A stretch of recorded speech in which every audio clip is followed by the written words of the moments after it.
VVIP सुविधा, हम्म। मुझे व्यक्तिगत तौर पर बड़ा एतराज़ होता है कि जब मैं बाकी धर्मों को देखता हूँ, जैसे हमारे यहाँ जहाँ मेरा घर है, वहाँ पर जो दिल्ली में अक्षरधाम मंदिर है स्वामीनारायण भगवान का, उनका जन्म स्थान है वहाँ पर। तो गुजरात से बड़े सारे रईस धन्ना सेठ जो हैं वो आते हैं, उनकी पत्नियां बर्तन साफ करती हैं, सब हीरे जवाहरात पहने हुए सेवा करते हैं। हम गुरुद्वारे में जाते हैं, वहाँ पर बड़े बड़े लोग जो सिखों के हैं वो सामान्य। लंगर लगाते हैं, समानता है। मुसलमानों में भी देखते हैं तो आप एक बार मस्जिद परिसर के अंदर घुसे तो आप एक व्यक्ति हैं। हमारे यहाँ पर बड़ा वीवीआईपी सिस्टम है। आप बांके बिहारी भी जाइए, आप इन्फ्लुएंशियल आदमी हैं, सब आप जगह साइड से सट से घुस के दर्शन करके आपको पंडित जी भी बुलाएंगे, आगे आइए भैया, आपको अलग चार प्रसाद, 2 लड्डू। हनुमानगढ़ी भी जाएंगे तो आपको ढेर सारा प्रसाद, लड्डू। किसी भी मंदिर में जाएंगे, कई बार अच्छा भी लगता है, उसका फायदा हमें भी मिला। जैसे मैं उज्जैन गया तो गर्भगृह से दर्शन मुझे हो गए, महाकाल के जल चढ़ाने का भी अवसर मुझे मिल गया, बड़ा अच्छा लगा। लेकिन जब एक भक्त के नजरिए से मैंने सोचा तो मुझे एहसास हुआ कि भगवान की नज़र में सब बराबर। कई ऐसे मंदिर हैं जहाँ 10-10 हज़ार रुपये लिए आते हैं। तो ये वीवीआईपी सुविधा सिर्फ हमारे धर्म में जो है, ये कितनी सही है और कितनी गलत, और इससे क्या भगवान का पुण्य मिलता होगा? देखिए, भगवान श्री कृष्ण महाभारत में जब पांडवों के यहाँ यज्ञ हुआ ना, तो यज्ञ में सबने सेवा बांट ली।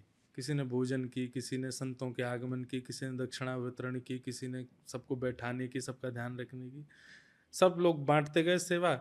जब भगवान की बारी आई, बोले श्री कृष्ण आप क्या करेंगे? तो पांडवों ने कहा नहीं, इनकी तो वो लगेगा, आसन लगेगा, ये तो उस पर बैठेंगे द्वारिकाधीश भैया, सबको दर्शन देते हुए। भगवान बोले नहीं नहीं, हम भी सेवा करेंगे। क्या सेवा रहेगी? बोले जितने साधु महात्मा संत आएंगे सबकी पादुका रखने की सेवा हमारी। तो श्री कृष्ण बाहर द्वार पर रहे, जितने संत आते थे सबकी पादुकाएं संभाल करके उनको एक जगह स्टॉक कर। ये हमारे ठाकुर जी का स्वभाव है, और हम बिल्कुल विपरीत हो गए। हम लोगों को ये रहता है कि हम जरा से श्रेष्ठ क्या हो गए कि हमको मान मिले, हमको सम्मान मिले। अभी मैं अयोध्या ही गया तो कई लोगों ने मुझसे ये पूछ लिया, जबकि दर्शन की विधा ऐसी थी कि मैं पूर्व निमंत्रित था वहाँ के कार्यक्रम में, लेकिन मैं नहीं जा पाया। तो मैंने केवल एक बार उनको संदेश दिया कि मैं 28 को आऊँगा। तो उन्होंने कहा ठीक है, तो आपको जो निमंत्रित लोगों की जो व्यवस्था थी उससे दर्शन करा देंगे। मैंने कहा ठीक है। पर कई लोगों का मेरे पास इस बात पर बहुत प्रश्न हुआ, फ़ोन भी आए। कई लोगों ने बोले आपको दर्शन कैसे हुए? वीवीआईपी का कोई वहाँ पे कोटा बता दो, कोई हमको फ़ोन नंबर दे दो, कैसे हुए, आपको कितने आगे से ले गए, कितनी देर में हो गए दर्शन, समय कितना लगा आपको? तो व्यक्ति को इस बात से प्रसन्नता नहीं कि मैंने दर्शन कर लिए, पर मैंने वीवीआईपी किए कि नहीं और किसने करा, इस बात से ज़्यादा। तो ये मान सम्मान और अपने आप को बहुत विशिष्ट मानना, यह भी एक मानवता में आपके मानवता को हनन करने वाली वस्तु है। नहीं, तो मेरा फिर सवाल यही है कि क्या इस तरह दर्शन करके, जैसे मैंने भी बहुत बार किए हैं कि आप जर्नलिस्ट होते हो, लोकल रिपोर्टर आपका है, या पुजारी जो है वो भी सोशल मीडिया चलाते हैं, तो कई बार नई पीढ़ी के बच्चों से आपकी जान पहचान होती है, या सिक्योरिटी गार्ड जो रहा। मुझे एक किस्सा याद आता है कि मैं केदारनाथ में रिपोर्टिंग कर रहा था, और ये किस्सा मैं कई बार जिक्र भी कर चुका हूँ।